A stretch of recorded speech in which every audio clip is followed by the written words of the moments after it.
It was in 2013 that we first began reporting on the missing nuclear weapons from Dyess Air Force Base in West Texas.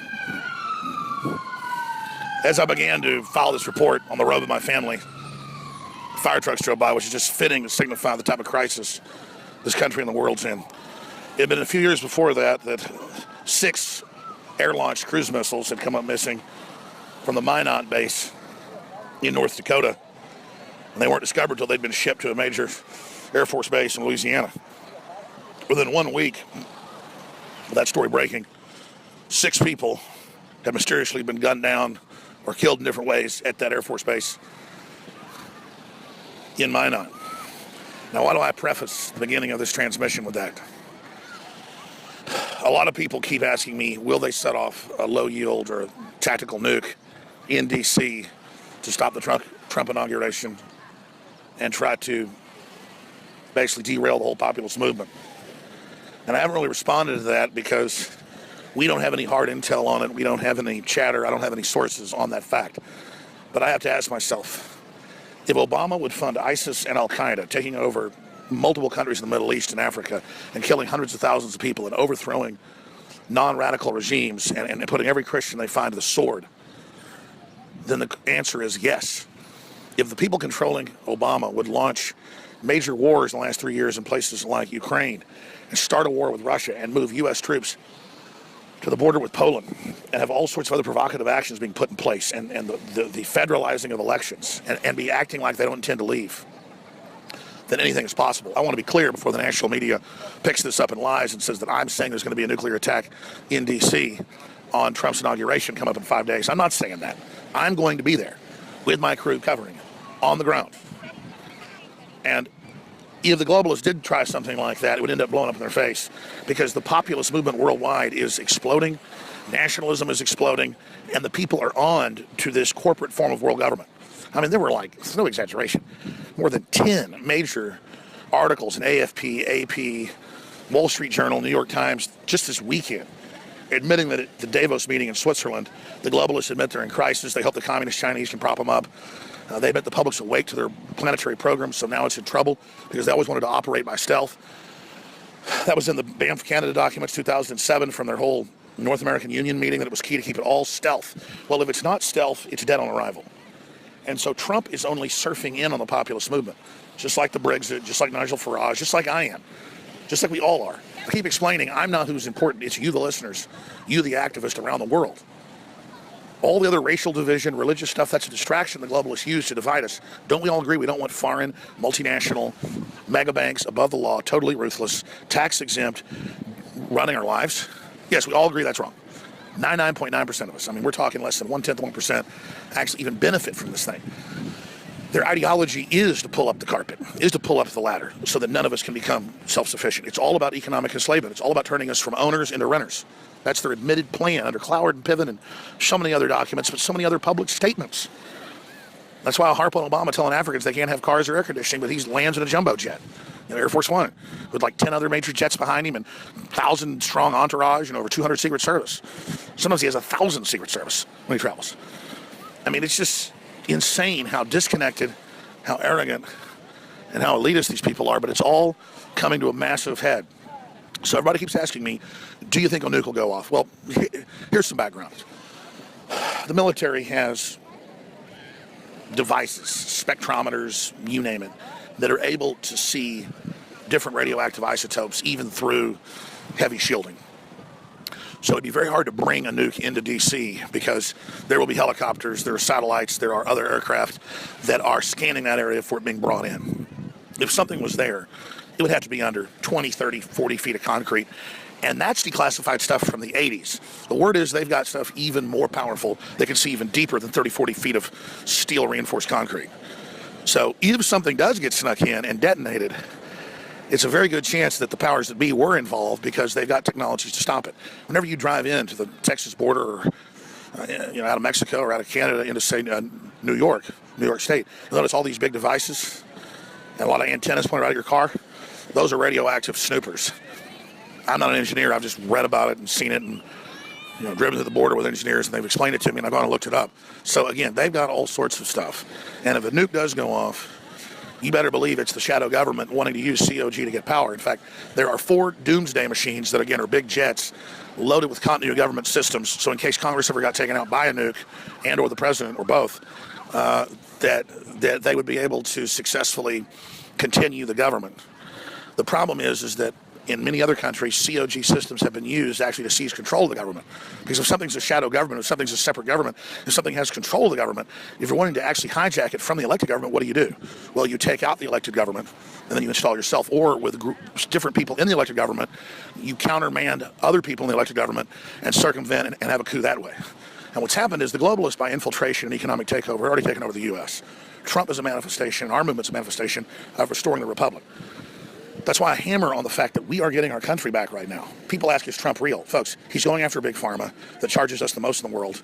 He's going after vaccines. He's going after NAFTA and GATT. He's going after TPP. He's going after the gun control. He's going after the open borders. He's going after the fact that they set our taxes the highest in the world so corporations wouldn't have their businesses based here. He's already brought back over $100 billion of investment for 2017. It hasn't even been in office yet.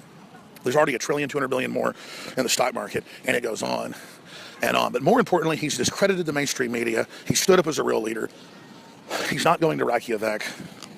He's not going to Davos over in Switzerland. He's going to Reykjavik to meet with Putin. They're announcing this meeting as his first major meeting to point out that it's leaders of countries that meet and make decisions, not a bunch of bankers meeting in Davos behind the scenes with other heads of state engaged in open treason.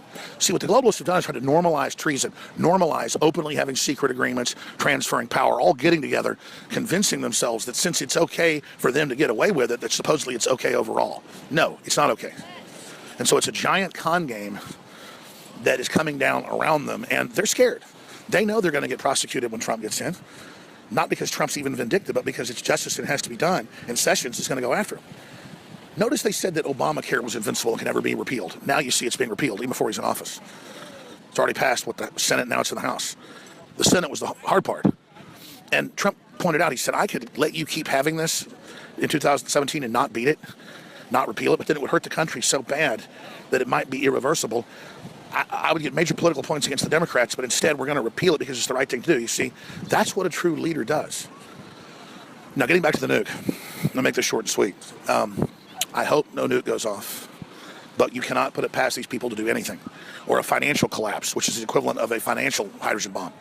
The big thing it looks like they're pushing for is more media hoaxes, more dossiers, more made-up internet files they call dossiers to give it credibility. Okay? So you've got that to deal with. Also, they've been busing in tens of thousands of people on the Soros and Ford Foundation payrolls to try to cause as much civil unrest as possible, and they admit try to shut down the inauguration. So that's an act of sedition right there. Because it's not like they're protesting something the government's done, which is their First Amendment, which I totally support. They're protesting the people's vote and our president coming in and trying to shut down him getting into office, and trying to shut down him getting into the White House, and trying to go along with rogue groups in our government to hijack control of our country. See, that's an outside foreign power doing that. And that's why you see the communist Chinese openly admitting they're buying up Hollywood to bolster the takeover of America. And you read the news, I mentioned earlier, that the elite hope the Chinese communists can help the New World Order survive. They're openly calling on foreign powers to help them with money and boycotts and you name it to, quote, get our president in line. While they tell us that he secretly is meeting and worked with the Russians when it's Hillary that got caught doing that. See, they're nakedly worshiping China, working with China, using their economic muscle and more to operate illegally in this country against American people. Then they have the nerve to say that Trump is this outside traitor or enemy. This is the arrogance. So he's going to Reykjavik to meet with Putin for world peace, acting like a real leader, just like Reagan did with Gorbachev 30 years ago. Meanwhile, they're trying to bring the country down and trying to sabotage our electoral process. And as Obama gets ready to leave office, he's signing thousands of documents and just incredible piles of regulations every day. And on every front, it's terrible things that ruin the economy and hurt the American people. That's what a nasty piece of crap globalist Obama is, carrying out his operation that he's sworn to do. See, it's not just rhetoric when I say they're evil and out to get us. That's their philosophy. That's their plan. The American system must fail and must fall because it competes with their global government that picks the winners. These are our sworn enemies. So yes, I think they could set off a nuke. I'm not saying they are, But clearly we've had nukes missing before, and so I think people asking that question are very smart, and that's something that has to be looked at. But I think the race riot angle and other things like that are probably what will happen, but that may not even happen because they failed to sell this whole Trump was a Russian agent narrative. And no matter how hard they push with all these fake civil rights leaders and other race pimps, it's only blowing up in their face because the next big turning is here. The tipping point is here. You cannot deny that, and that's why I'm so excited. We are witnessing incredible history. I'm Alex Jones with Infowars.com. I'm traveling back to Texas tomorrow, and I'll be back in studio. Took off a few weeks with the family, but it's been a working vacation, and it's been good to be out here and to see what's happening in other corners of the nation. But back to David Knight hosting the worldwide broadcast.